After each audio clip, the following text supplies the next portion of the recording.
What if there was a simple modification that you could make to an activity that you already do every single day that could help you to eliminate things like bunions, plantar fasciitis, Morton's neuroma, Achilles tendonitis, and even knee pain? Would you want to know about it?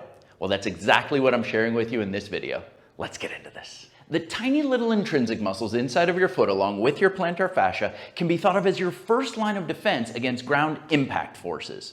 With every single step that you take, these little muscles are contracting to control the speed and extent to which the arch of your foot flattens out against the ground.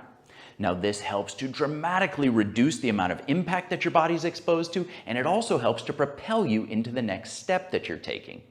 So given the importance of these muscles, it's hardly surprising that weakness in this area has been associated with a whole host of different problems and injuries, plantar fasciitis, of course, being the most common among them.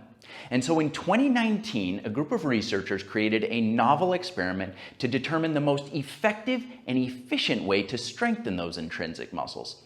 And we can use what they discovered to help eliminate some of the most common foot problems in the world and to make sure that they never come back. For this study, researchers took about 60 people aged 18 to 34 years old, all of whom were experienced runners, and they split them up into 3 groups. Group number 1 was the control group. They did nothing except continue with their normal running routine.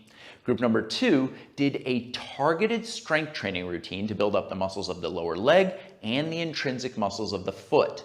This routine was performed 5 days a week, and it was progressive in nature. So as the weeks went by, they would come into the lab, they would be shown more advanced exercises to make sure that they would keep getting stronger over the 8-week time period. And group number 3 was given a pair of minimalist barefoot style shoes and a pedometer, and they were told to engage in a walking routine that was progressive in nature. So for the first 2 weeks, they walked 2,500 steps per day. For weeks 3 and 4, they walked 5,000 steps a day, and weeks 5 through 8, they walked 7,000 steps a day. At the outset of this study, every single participant underwent extensive ultrasound imaging so that researchers could precisely measure the size of 7 different muscles inside of their feet.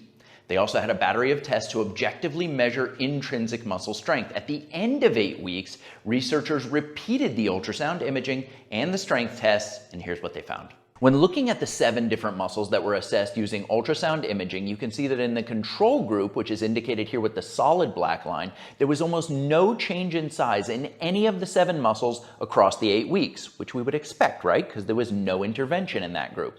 In comparison, you can see the obvious upward trend in both the targeted strength training group, which is indicated here in red, and the barefoot walking group, which is indicated here in blue. Notice how similar the trends are in all 7 muscles.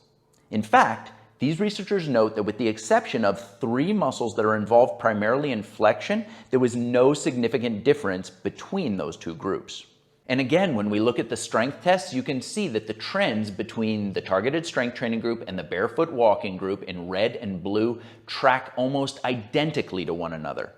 These researchers were quick to point out that even though there was a slightly greater increase in flexor muscle size following 8 weeks of targeted strength training, that it should not detract from the benefits of a minimalist shoe walking program, which, quote, still resulted in significant size and strength increases and is a more functional activity. They go on to state that because most people spend a good portion of the day walking, this may be a more efficient intervention than a set of exercises that require additional time and energy to perform.